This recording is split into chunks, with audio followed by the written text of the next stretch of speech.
Hi guys, so this is chapter 27 of To Kill a Mockingbird, and this chapter is the chapter right before the climax. So you're right now at the highest point of the rising action.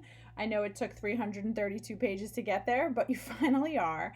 And so when you left off in chapter 26, that was about hypocrisy, which I had spoken about in the previous video, which is, where Scout begins to realize as she gets older, she's in third grade now, that people are not genuine. And she points out her teacher and Cecil Jacobs, who seem to be so upset over what Hitler has done in Europe, but they express no outrage over what's happened to Tom Robinson. So, chapter 27 is a very big build up chapter.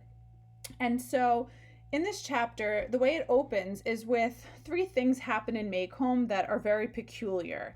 And the first one is that Bob Ewell gets fired from his WPA job. If you looked up WPA, it stands for Works Progress Administration. And I don't know if you've gotten there in social studies yet, but during the Great Depression, obviously many people were out of work.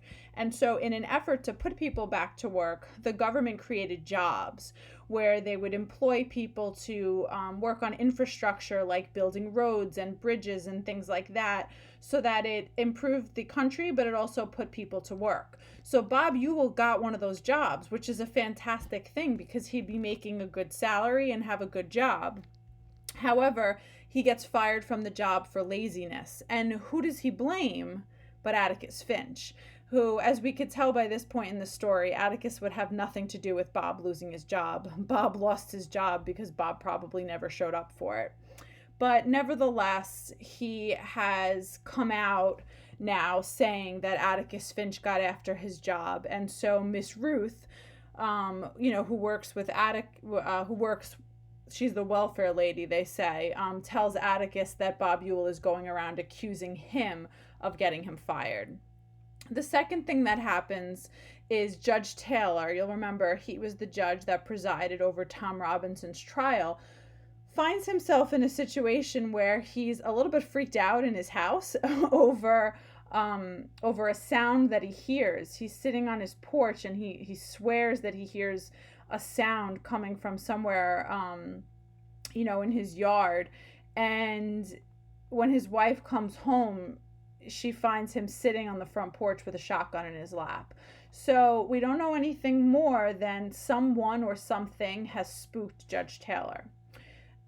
The third thing that happens that's a little strange or a little upsetting that builds to the climax is that Helen, Tom's wife, is being harassed by Bob Ewell. Now, if you remember Link Dees, Link was Tom's employer, and he's the man that stood up in the middle of the trial in the courtroom and yelled out that Tom had never given him any trouble before. Link Dees is a white man. He is a landowner, and Tom had worked for him, but he treated Tom very fairly.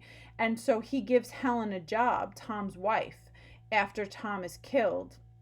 And on the way to and from Link Dees' property, Helen has to walk by Bob Ewell.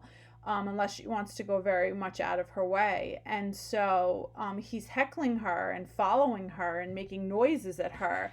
And so what Link Dees does is he basically calls out Bob Ewell and threatens him and tells him if he doesn't leave Helen alone that he's going to come after him.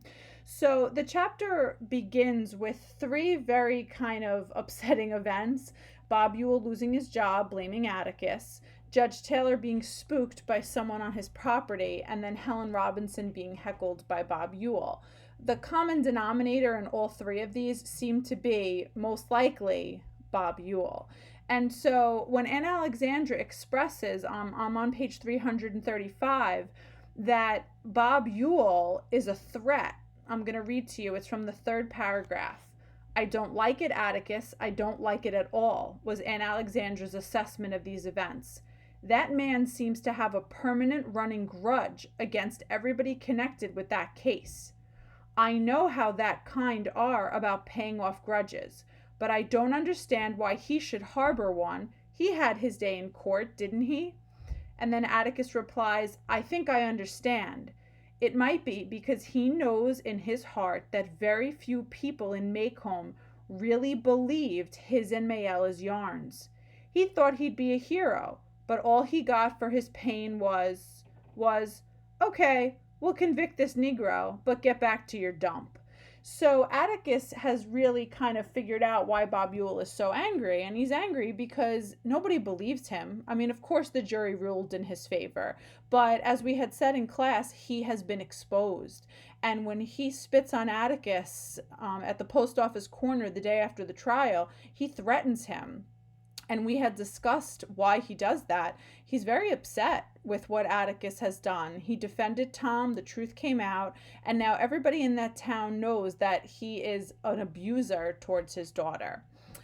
So the chapter then moves to October at the bottom of page 335, and Scout mentions that along with October comes Halloween.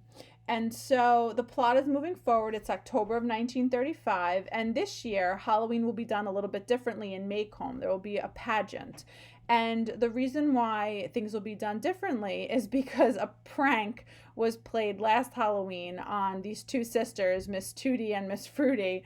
One was blind, one was deaf, but they played a prank on them, and they basically moved all their furniture.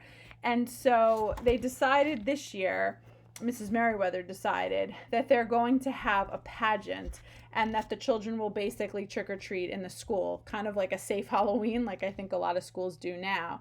And so they're going to have a pageant about the history of the agriculture of Maycomb, and Scout's job is her role is to be none other than a ham.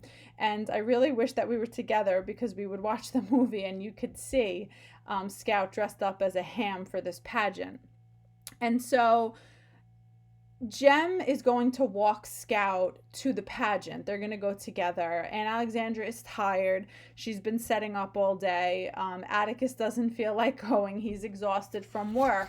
And so at the end of chapter 27, there's this line where it says on page 340, after that, it didn't matter whether they went or not.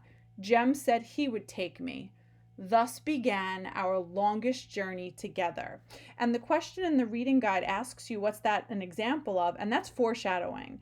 Our longest journey together. They're just going to the school. They go to the school back and forth multiple times a day. It's not a long journey, but that word longest, the diction journey, a journey is a very lengthy trip. It's really foreshadowing, and it's setting you up for the climax, which is finally coming in chapter 28. So it's a great chapter, 28, and I'll be talking about it in my next video.